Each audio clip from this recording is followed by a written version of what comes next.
Okay, so we're back, and this week we're going to talk about a scheduled expense review. Now, this is something you may do at home, in your family, or even in your business, and this is choosing a regular interval on which to review the expenses, the money going out the door.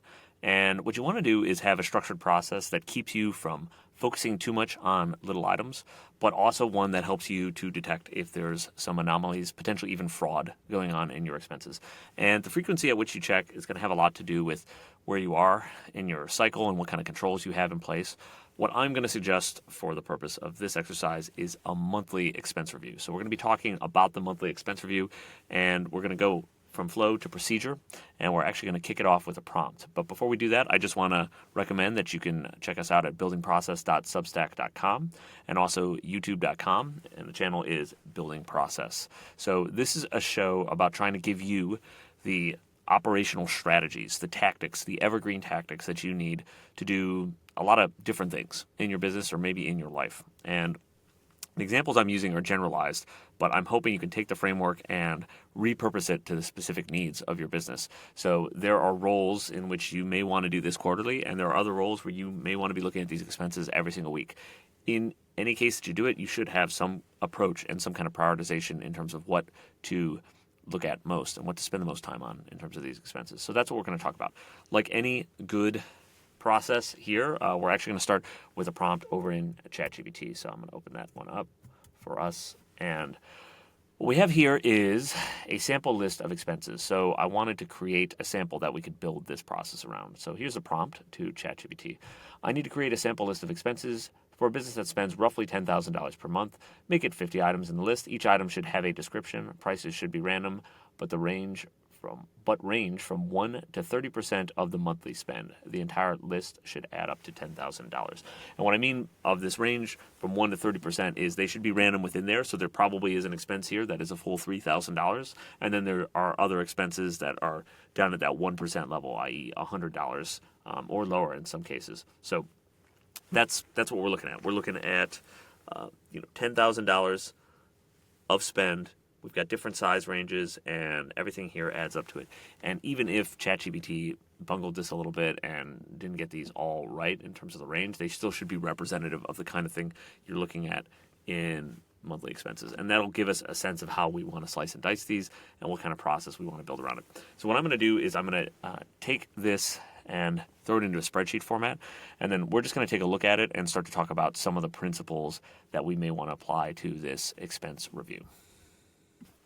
All right, so we have the first version of the list right here, and per the instruction, it does add up to 10,000. But one of the things I didn't really like about the list is there's actually nothing over $400 here, and that doesn't give me a look at quite as broad a distribution as I wanted to for the example. So that's okay. Sometimes ChatGPT doesn't give us exactly what we're looking for. So what I'm going to do is go back and reprompt it to get more extremes in the range. And we'll see if it actually gives that to me.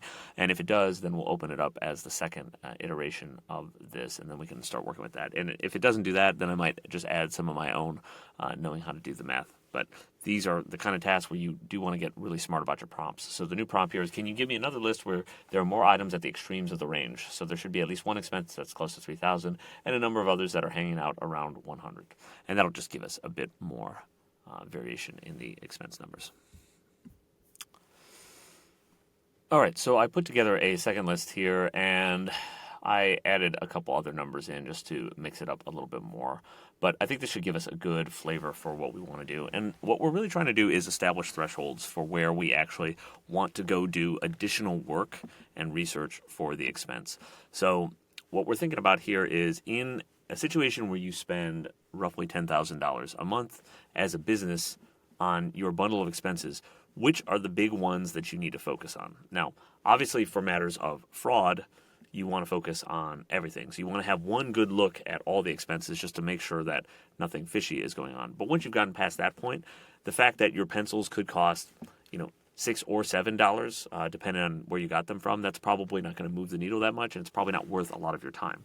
Versus a subscription or an event or some kind of service you're paying a much higher amount of money for, let's say $3,000 a month. That might be worth looking at that, going back to that contract, thinking about other alternatives you have for the same service. And even if you don't phase it in right away, these are the kind of things you can earmark to say, we really should look at a different provider for this. We're not particularly happy with the quality on it, or the team is somewhat indifferent to that item, and we are paying a lot of money for it. So figuring out where those thresholds are going to be is where you create a rules-based framework to then evaluate them every month, right? So just to make sure you're not looking at the pencil vendor, or at least, you're not unless you have a lot of extra time on your hand, but you are definitely looking at that higher expense vendor. So what I'm going to do is propose a 3-tiered process, and the tier is going to be that for expenses that are more than 20% of the monthly spend, we're going to look at alternatives, and we're going to go through a process of surveying the team on the usefulness of those items, let's say once a quarter.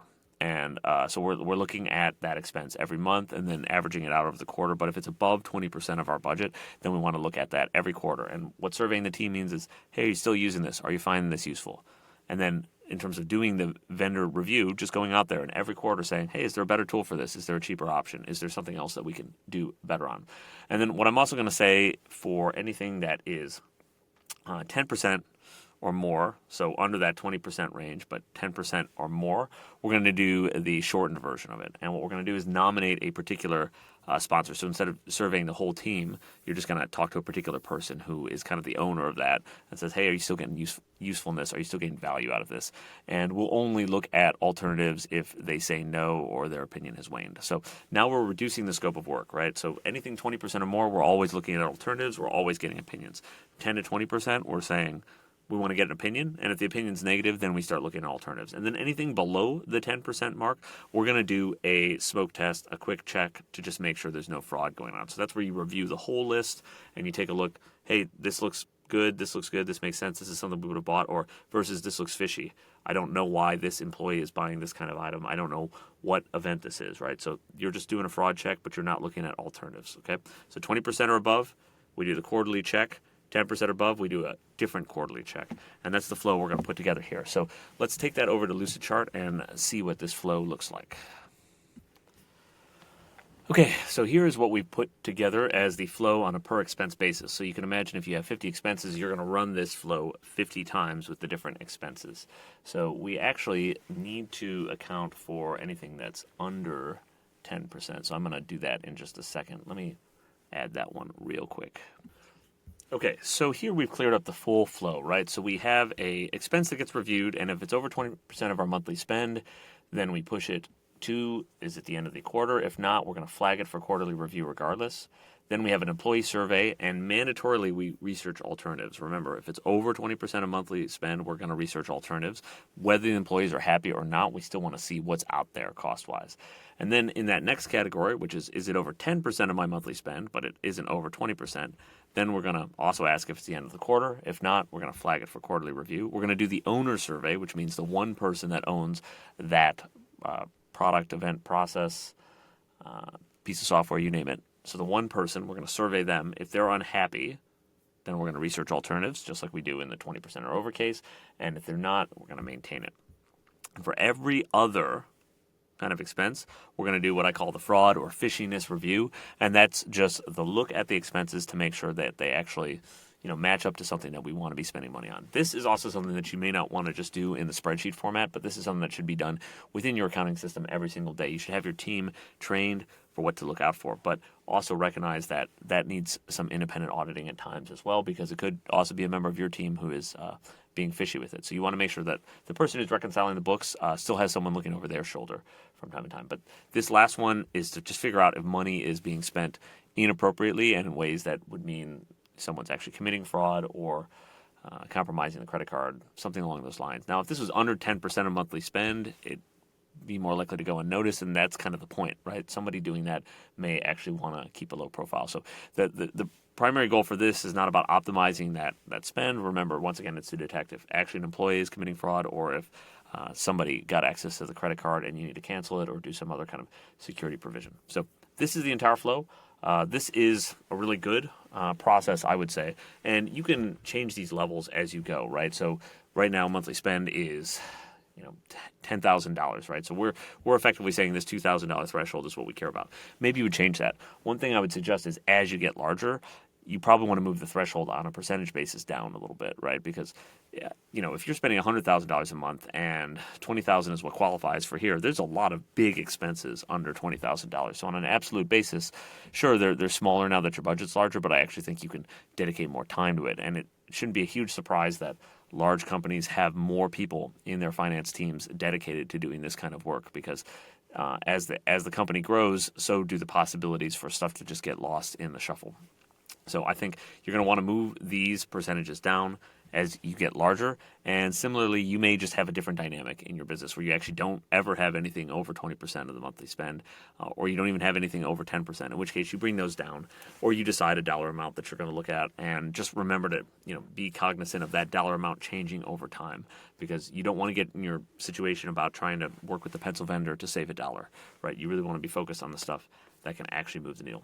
So what we're going to do is we're going to take this flowchart, we'll throw it into our document, and then I'm going to do what I've been doing in prior videos, which is take the transcript of the video so far and feed that back into ChatGPT to see if we can actually get our procedure written out for us. So hopefully it comes up with what we've decided here already pretty succinctly, and it's had me explain it once before we created the flowchart and now after we create the flowchart. So it's usually done pretty good interpreting those transcript, so let's see what it does this time. All right, so this right here is one of my favorite tricks that we've been doing in the show, and it's to take the transcript of the first video and use that in the flowchart with ChatGPT to then generate the procedure document for the second part of the show. So right here I have the prompt, attaches the transcript of the first part of the building process podcast episode along with the flowchart we built to visualize the process. We need to generate a step-by-step procedure document using these assets and what was described in the transcript. So I'm going to have that run, and we'll take the procedure document and critique that in a moment, and then we'll paste that into the main document, and then I'll show you a sample of this workflow inside of our sample expense list. Well, it's definitely clear to me that they have been refining the model a bit at OpenAI, because this is a lot better than procedures I've had it create from transcripts recently. Now, it used a pretty time-expensive model, so that was about 3 minutes that it took to generate this. But it came up with some pretty good stuff here. So I really like the fact that it defines the roles here. This is something it just pulled from my conversation, the different kinds of roles that are needed for this. The inputs, also very interesting, and then some of the outputs too. So how to prepare the expense list and how to compute the different aspects of it, and then the different threshold rules here. They're pretty good. It also created the surveys. So if you take a look down here, some of the things we could ask the employees. Now, I would add some more context to this, depending on what kind of expense it is, but this is pretty cool what it came up with. So yeah, I'm pretty happy with this. I'm going to copy it as is. Obviously, I would expand on it in a real use case, but this is a pretty great version of the SOP. So I'm going to take this, I'm going to throw it into our procedure section of the document, and then do a little bit of formatting. And then what we'll do is run this with a couple sample expenses and just give you an idea of what we're trying to do in terms of creating those thresholds and what we're trying to do with the actual expense process. All right, so we threw the procedure into the document over here, so this is available. I'm going to share this with the episode as well. So let's take a look at our expense list, going back to this one. So if we take the procedure just at face value, what we're going to do is we're going to filter down here, and we're going to say we want items by condition, and it's going to be greater than or equal to 20% is $2,000. Right, so we're going to get the singular expense. So for our photography and media, what this means is we are going to ask employees what they thought about the quality of the photography and media we've been doing. If this is for the marketing department, for instance, we're going to focus on them. But if it's broader than that, it'd be good to get some other input. But we're also going to look at other photographers and other media opportunities, maybe queue this up for the quarter. But the point is, this is something we want to be actively looking for because it meets that above 20% threshold. And then anything that is in between, so we'll have in between, this is going to be 1,000 and 2,000.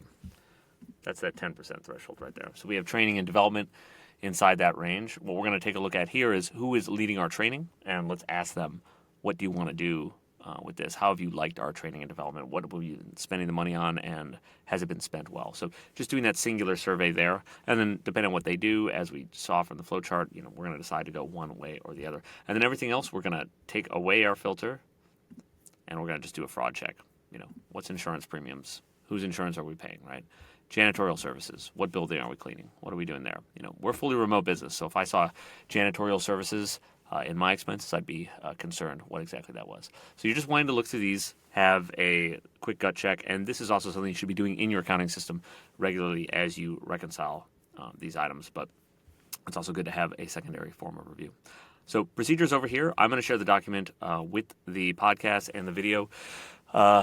We're doing a little bit more advertising on social right now, and super grateful that anyone who has started listening has stuck with it and also offers feedback as they go. So please send me ideas for topics, evergreen topics, things that will help people in operations, and also new ways to do those, new ways to use LLMs and the tools that we have to create a better process, building a better process, right? So you can check us out at buildingprocess.substack.com and the Building Process YouTube channel. I will send this out on X, and until next week, I wish you well in building better operations for your business.